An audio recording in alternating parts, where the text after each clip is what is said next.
जय गुरु जी, संगत जी। ओम नमः शिवाय। ब्रह्मा जी द्वारा कामदेव को वरदान। ब्रह्मा जी ने नारद को बताया, जब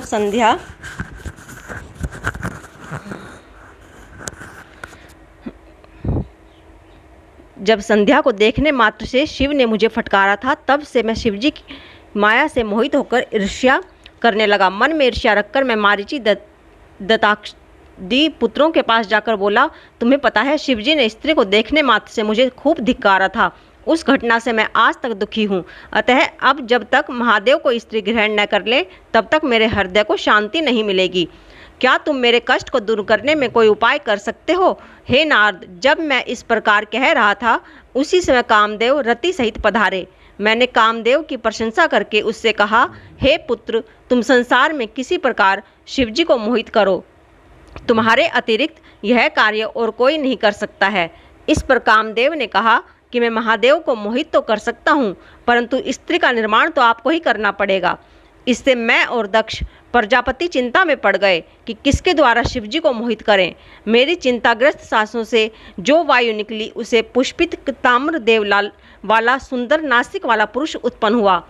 मैंने उससे कहा, हे मनमथ, यह रमण का हेतु होने से बसंत नाम वाला है, इसे तुम अपना साथी समझो। इसके साथ ही तुम रति को लेकर शिवजी को मोहित करो।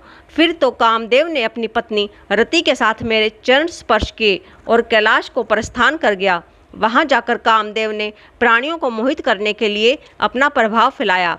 बसंत ने भी उसका साथ दिया। शिवजी को मोहित करने के लिए कामदेव ने अनेक यत्न किए, परंतु वह असफल रहा। उसके सारे प्रयत्न निष्फल रहे। उसने उदास होकर मुझसे कहा, मैं शिवजी को मोहित करने में असमर्थ हूँ। कामदेव की बात सुनकर मैं चिंतामग्न हो गया। मेरे चिंतित होने पर मेरे सम्मुख विकराल गण आने को वाद्य यंत्रों को लेकर प्रकट हुए। उन्होंने कोलाहल करके मारो मारो का शब्द उच्चारण किया। वे मुझे भी मारने दौड़े। मैं कामदेव से बोला, इन्होंने प्रकट होते ही मारिये मारिये का उच्चारण किया है, अतः इनका नाम मार होगा। ये भी तुम्हारी सहायता करेंगे। अब तुम पुनः शिवजी को मोहित करने जाओ। कामदेव ने ब्रह्मा जी से कहा, आपकी आज्ञा शिरोधार्य है, परंतु शिवजी को मोहित करना मेरे वश की बात नहीं है। वे मुझे भस्म भी कर सकते हैं। ब्रह्मा जी के कहने पर कामदेव मारगणों को साथ लेकर शिवजी के स्थान पर गए, परंतु शिवजी को वह मोहित करने में असफल रहे। ब्रह्मा जी ने बताया कि कामदेव निराश होकर मेरे पास लौटकर बोला, हे ब्रह्मा जी, आप स्वयं ही शिवजी को मोहित करें। ब्रह्मा विष्णु संवाद। ब्रह्मा जी नारद जी से बोले, कामदेव के चले जाने पर शिवजी को मोहित करने का मेरा स्वप्न चकनाचूर हो गया। मैं यह सोचता ही रहा कि क्या युक्ति करूं जिससे शिवजी स्त्री ग्रहण करने को तैयार हो जाएं। फिर मैंने भगवान विष्णु का स्मरण किया। पीताम्बर धारण किए विष्णु जी मेरे सामने प्रकट हो गए। मैंने गदगद वाणी में उनकी स्तुति की। विष्णु जी ने मुझसे पूछा, मुझे कैसे स्मरण किया? मैंने विष्णु जी को बताया कि भगवान शंकर को मोहित करने के लिए सपरिवार मारगण और बसंत के साथ कामदेव को भेजा था, परंतु वह असफल रहा। तब भगवान श्री हरि बोले, तुम ऐसा क्यों करना चाहते हो? पहले मुझे सच सच बताओ कि इसका क्या कारण है। मैंने श्री हरि को सृष्टि से उत्पन्न की पूरी कथा तथा संध्या को कुदृष्टि से देखने की बात और शिवजी द्वारा मुझे फटकारना आदि सब बातें जो घटित हुई थी बता दी। शिवजी ने मेरे पुत्रों के समक्ष मेरी निंदा की, उसका मुझे बड़ा दुख है। अब शिवजी द्वारा स्त्री ग्रहण करने पर ही मेरा दुख कम हो सकता है। हे नारद, श्री हरि मेरी बात सुनकर हंस पड़े और मुझसे बोले, हे ब्रह्मा जी, तुम सब लोगों के कर्ता और वेदों के ज्ञाता होकर ऐसी मूढ़ बातें क्यों करते हो? तुम अपनी इस ईर्ष्या को छोड़ दो। यदि तुम्हारे अनुसार शिवजी को स्त्री ग्रहण करनी चाहिए, तो पार्वती के उद्देश्य से शिवजी का तप करो। अपने उद्देश्य की पूर्ति हेतु पार्वती जी का हृदय में ध्यान करें। यदि भगवती पार्वती प्रसन्न हो गई तो तुम्हारे सब मनोरथ पूर्ण हो जाएंगे। यदि भगवती पार्वती प्रसन्न हो गई तो वे अवतार ग्रहण करेंगी। तुम दक्ष प्रजापति को आदेश दो कि वह तप करे, जिससे पार्वती जी कन्या रूप में उनके यहाँ उत्पन्न हो जाए। मैं, तुम, शिव तीनों पार्वती जी के ही स्वरूप हैं। इस प्रकार ब्रह्मा जी को समझाकर श्री हरि अंतर्ध्यान हो गए। जगदम्बा आख्यान। ब्रह्मा जी ने नारद को बताया। इसके पश्चात मैं देवी का स्मरण करके उनसे प्रार्थना करने लगा, हे मातेश्वरी, मेरा कार्य पूर्ण करो। मेरी बार बार स्तुति करने पर भगवती चामुंडा प्रकट हुई। वे 4 भुजाओं वाली सिंह पर आरूढ़ वर देने के लिए कलश लिए हुए थी। उनका मुख शरद काल के चंद्रमा के समान कांति युक्त था। मस्तक पर चंद्रमा और 3 नेत्र थे। उनके पैरों के नखों की अद्भुत कांति थी। मैंने भगवती चामुंडा को प्रणाम किया और उनकी इस प्रकार स्तुति करने लगा।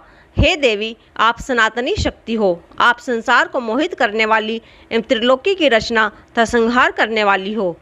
तुम गणों से परे, योगियों से पूजित एवं उनके हृदय में वास करने वाली तथा योगियों के आह्वान पर प्रकट होने वाली हो। आपको मेरा प्रणाम है। जगदम्बा मुझसे बोली, आपने किस लिए मुझे स्मरण किया है, मुझे शीघ्र बताओ।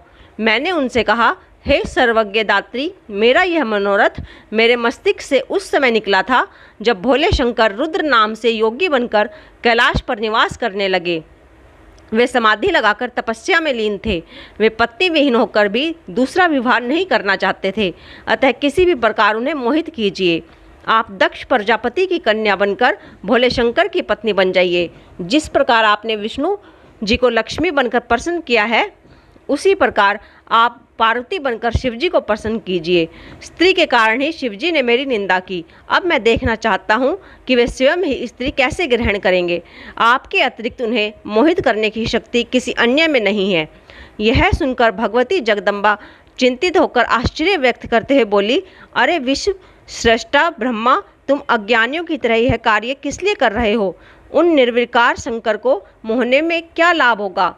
मैं तो हमेशा उनकी वशवर्तिनी और दासी हूँ। उन्होंने भक्तों के लिए ही रुद्र रूप धारण किया है।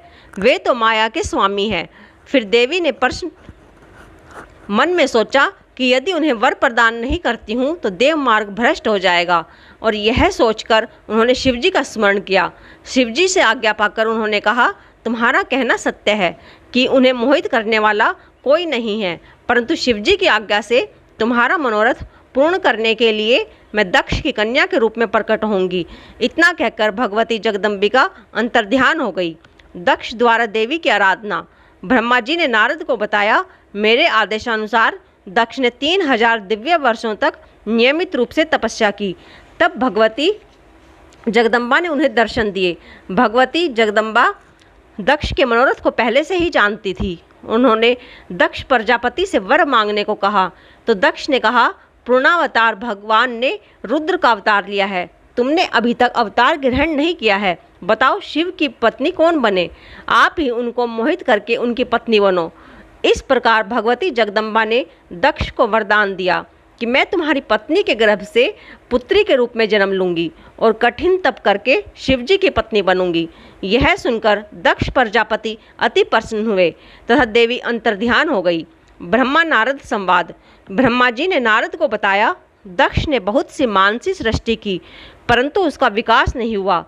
उन्होंने मुझसे इसका उपाय पूछा तो मैंने दक्ष को उपाय सुझाया। तब दक्ष ने पंचजन के अंग से उत्पन्न कन्या वीरनी को अपनी पत्नी के रूप में ग्रहण किया और उसने मैथुन धर्म स्वीकार किया। वीरनी से दक्ष ने हर्षव नाम के 10,000 पुत्र उत्पन्न किए।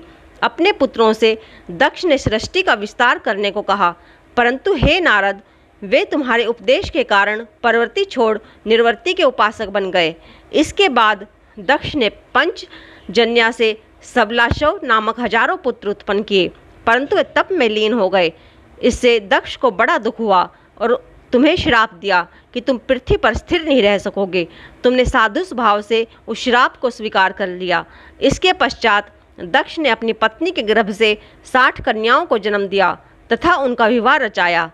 उनमें से 10 कन्या धर्म को, 13 कन्या कश्यप ऋषि को, 2 भूतांगी रस को तथा कृशासव को और शेष गरुड़ को दे दी। इनकी संतानों से तीनों लोक भर गए। इसके पश्चात दक्ष ने फिर देवी की आराधना की। तब देवी बालक का रूप धारण कर माता के पास आकर बैठ गई और रोने लगी। उनके विलाप को सुनकर अनेक स्त्रियां और दासियां वहां आ गई। सारे नगरवासी जय जयकार करने लगे। पत्नी सहित दक्ष ने सुखपूर्वक उसका पालन पोषण किया तथा अच्छे संस्कार प्रदान किए।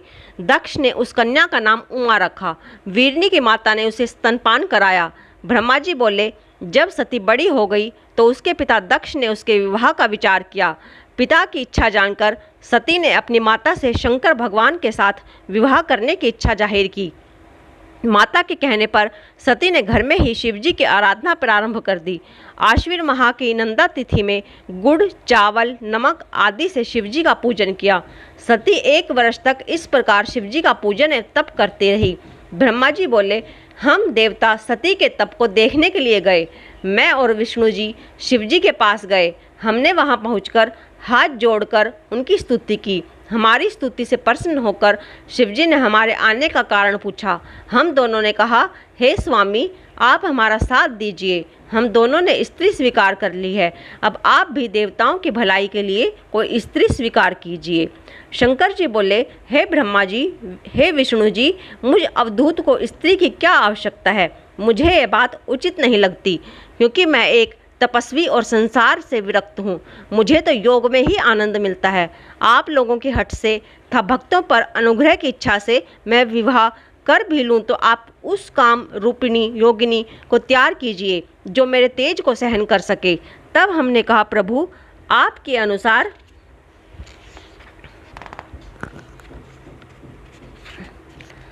हमने स्त्री भी खोज ली है। जिन लक्ष्मी जी ने पहले 2 रूप धारण किए थे, अब वही उमा नाम से दक्ष की कन्या के रूप में प्रकट हुई हैं। वे आपको प्राप्त करने के लिए अपने घर पर ही तपस्या कर रही हैं। आप उन्हें वरदान दीजिए और उनके ऊपर कृपा कीजिए। तब भक्त शिवजी ने तथास्तु कहकर हमें विदा किया। हम अपने अपने लोकों में चले गए। उमा को वर प्राप्ति। इधर सती ने नंदा व्रत का अनुष्ठान किया। शंकर भगवान उन्हें दर्शन देने गए। सती ने लज्जावश सिर झुकाकर उनके चरणों में प्रणाम किया। शिवजी ने उमा को आशीर्वाद दिया और वर मांगने के लिए कहा। सती बोली, प्रभु, आप मुझे अपनी पत्नी बनाकर मुझे कृतार्थ करें। शिवजी बोले, तथास्तु। सती बोली, हे प्रभु, मेरे पिता के समक्ष विधि पूर्वक विवाह करके मुझे अपनी अर्धांगिनी स्वीकार कीजिए। तथास्तु कहकर शिवजी हिमालय पर चले गए। उन्होंने मुझे स्मरण किया। मेरे उपस्थित होने पर मुझे दक्ष के पास कन्यादान हेतु भेजा। मैंने दक्ष से जाकर कहा कि तुम अपनी कन्या का हाथ भगवान शिवजी को सौंप दो। यह सुनकर दक्ष की प्रसन्नता का ठिकाना न रहा। सती ने भी अपने तप की सिद्धि का समस्त वृतांत सखियों के द्वारा माता के पास भिजवा दिया। दक्ष के तैयार होने का समाचार मैंने शिवजी को जाकर सुनाया। शिव सती का विवाह। ब्रह्मा जी ने बताया। मेरे शिवजी के पास पहुंचने पर उन्होंने सती की कुशल क्षेम पूछी और दक्ष का विचार भी पूछा। मैंने सांत्वना देते हुए भगवान शिव को सब समाचार सुनाए। दक्ष अपनी पुत्री का विवाह आपसे करने को सहमत हैं। अब आप शुभ मुहूर्त और लगन विचार कर पाणी ग्रहण कीजिए। विष्णु जी भी स्मरण करने पर गरुड़ सहित आ गए। मेरे सभी मारीची आदि पुत्र भी विवाह में सम्मिलित होने के लिए आ गए। चैत्र शुक्ल त्रयोदशी को फाल्गुनी नक्षत्र में शिवजी ने रविवार को प्रस्थान किया। देवताओं तथा शिव गणों ने बड़ा उत्सव मनाया। नंदीश्वर पर आरूढ़ होकर भगवान शिव शीघ्र ही दक्ष के यहाँ पहुँच गए। दक्ष ने विधि पूर्वक भगवान शिवजी का स्वागत किया और शुभ लगन में सती का कन्यादान किया। सभी देव किन्नरों ने तथा मुनियों ने शिवजी की स्तुति की। नृत्य गान आदि करके भारी उत्सव मनाया गया। ब्रह्मा जी पर शिवजी का कोप। दक्ष ने सती को अपार दहेज देकर विदा किया। विष्णु जी ने शिवजी के यहाँ पहुंचकर प्रणाम करके कहा, हे प्रभु, आप जगत पिता हैं तथा सती जी जगत माता हुई। आप इनके साथ जगत का कल्याण कीजिए। ब्रह्मा जी ने बताया। शिवजी और सती ने मेरी आज्ञा से अग्नि की प्रदक्षिणा की। नृत्य आदि का उत्सव हुआ। शिवजी के माया ने देवों, मनुष्यों आदि सबको मोहित कर लिया। मैं भी उनकी माया से मोहित हो गया। विवाह के समय सती को देखकर मैं कामाक्षत हो गया। मैं सती के मुख को देखने की इच्छा करने लगा, परंतु पतिव्रता स्त्री ने अपना मुख ढक रखा था। मैंने यज्ञ के अग्निकुंड में गीली लकड़ी के द्वारा धुआं कर दिया और सती के मुंह से पर्दा उठाकर उसका मुख देख लिया। उस समय काम वासना से ग्रस्त होकर मेरे वीर्य की 4 बूंदें पृथ्वी पर गिर पड़ी। यह बात मैंने छिपा ली, परंतु शिवजी ने अपने तीसरे नेत्र द्वारा यह सब देख लिया।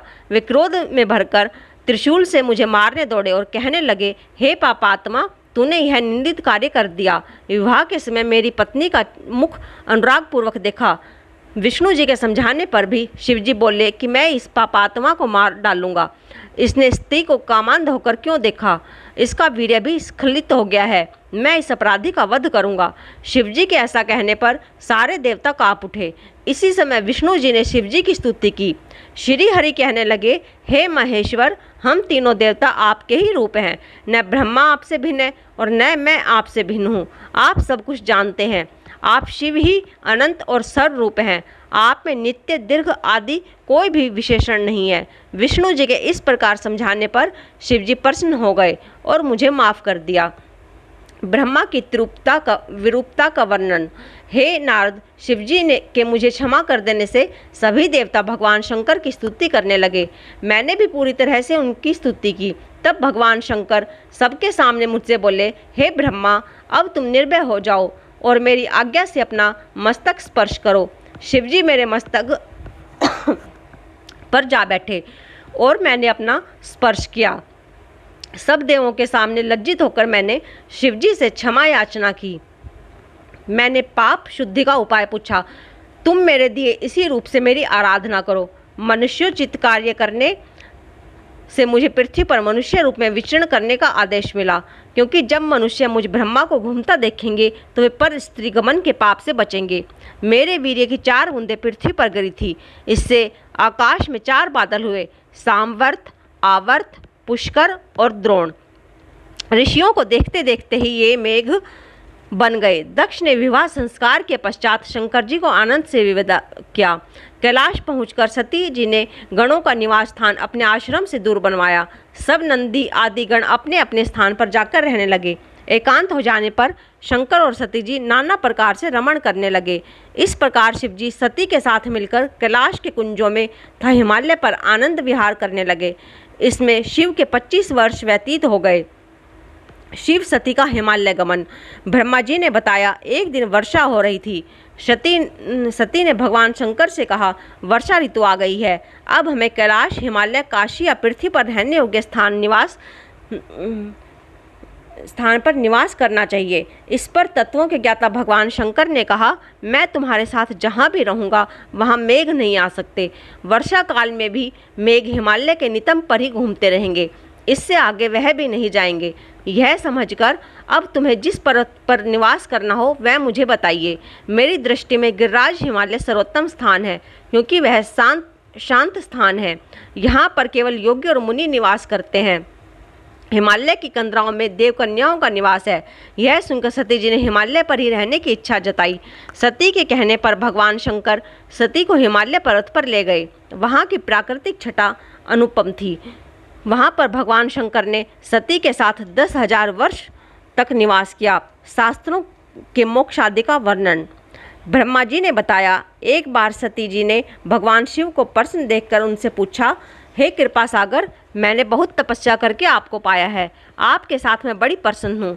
हे प्राणेश्वर, अब मैं यह खोज करना चाहती हूँ कि यह जीव संसार में कैसे पार हो सकता है। तब भगवान शिव ने बताया, हे महेश्वरी, विज्ञान ही परम तत्व है। ब्रह्म का स्मरण करना ही परे से परे है। भक्ति विज्ञान की माता है। भक्ति का विरोधी कभी भी विज्ञान को नहीं पा सकता। मैं भी उसी भक्ति के अधीन हूँ। भक्ति सगुण और निर्गुण 2 प्रकार की होती है। पंडितों ने इनके भी अनेक भेद बताए हैं। सब युगों में भक्ति की विशेषता श्रवण, कीर्तन, स्मरण, सेवन, दास्यु, अर्चना, वंदना, सख्यता और आत्मसमर्पण हो रहा है। परंतु कलयुग में भक्ति विशेष फलदायक है। कलयुग में जो मेरी भक्ति करेगा वह सर्वोत्तम कहलाएगा और मैं उसकी सदैव सहायता करूंगा। मैं भक्ति के वश में हूँ। साथ ही शिवजी ने भक्तों का महात्म्य, कथा, इतिहास और वर्णाश्रम आदि वेदों, शास्त्रों और ज्योतिष शास्त्र तथा अन्य शास्त्रों को तत्वतः कहा। इस प्रकार कथा प्रसंग बताते हुए उन्होंने हिमालय के दूसरों स्थानों में विहार किया। सती की शंका। एक बार भगवान शंकर सती के साथ नंदीश्वर पर बैठकर दंडकारण्य वन में गए। वहां पर उन्होंने सती जी को वह स्थान दिखाया जहां से रावण भगवती सीता जी को हरण करके ले गया था। वहीं पर राम और लक्ष्मण जी वहां की लताओं और वृक्षों से भगवती सीता जी का पता पूछ रहे थे। भगवान शंकर ने श्री राम की जय कहकर प्रणाम किया और भगवान शिव ने उन्हें अपने दर्शन दिए। इस पर भगवान शिवजी की माया से मोहित होकर सती जी ने पूछा, हे प्राणेश्वर, आप सर्वोच्च हैं एवं सभी देवताओं के प्राणेश्वर हैं, फिर आप में मनुष्यों की तरह वन में विचरते हुए श्याम वर्ण और गौर वर्ण वालों को प्रणाम क्यों किया? ये दोनों मनुष्य कौन हैं? मेरी शंका का समाधान करने की कृपा करें। इस पर भगवान शंकर ने शिवजी सती जी को बताया, हे देवी, मैंने इन्हें वरदान के प्रभाव से प्रणाम किया है। ये सूर्य वंश में उत्पन्न दशरथ के पुत्र राम और लक्ष्मण हैं। श्याम वर्ण वाले राम हैं और विष्णु जी के अवतार हैं, और गौर वर्ण वाले लक्ष्मण हैं जो शेषावतार हैं। ये पृथ्वी पर साधुजनों की रक्षा तथा कल्याण के लिए अवतरित हुए हैं। इतना कहकर भगवान शिवजी चुप हो गए, परंतु सती जी का संदेह अभी दूर नहीं हुआ था। सती के शंकालु चित्त को देखकर भगवान शिवजी बोले, हे देवी, यदि तुम्हारे मन में कोई शंका है तो मैं यहाँ पर वृक्ष के नीचे बैठ जाता हूँ। तुम जिस प्रकार चाहो उनकी परीक्षा लेकर अपनी शंका दूर कर सकती हो। मैं यहाँ पर तुम्हारी प्रतीक्षा करूँगा। सती जी ने मन में विचार किया कि इनकी परीक्षा किस प्रकार ली जाए। उन्होंने सोचा, मैं सीता जी का रूप धारण कर राम जी के पास जाऊं। यदि राम वास्तविक रूप में विष्णु के अवतार होंगे तो मुझे पहचान लेंगे, अन्यथा नहीं। जब सीता का रूप धरकर राम के पास गई तो सती को सीता के रूप में देखकर श्री राम ने शिवजी का नाम लेकर मुस्कुराकर उन्हें प्रणाम किया और बोले, हे सती माता, इस समय शिवजी कहाँ हैं? तुम अकेली इस वन में क्यों घूम रही हो? हे माता, आपने अपना रूप त्याग कर यह सीता का रूप क्यों धारण किया है? यह सुनकर सती जी को बड़ा आश्चर्य हुआ और लज्जित हो गई। तब उन्होंने शिवजी के कहे वचनों का स्मरण किया और विष्णु जानकर श्री राम से बोली, हे राम, मैंने आज तुम्हारी प्रभुता देख ली, परंतु आप मुझे यह बताएं कि शिवजी ने आपको प्रणाम क्यों किया? मेरे इस संदेह को दूर कीजिए। ओम नमः शिवाय। संगत जी, कोई गलती हो गई हो तो प्लीज़ क्षमा कर देना।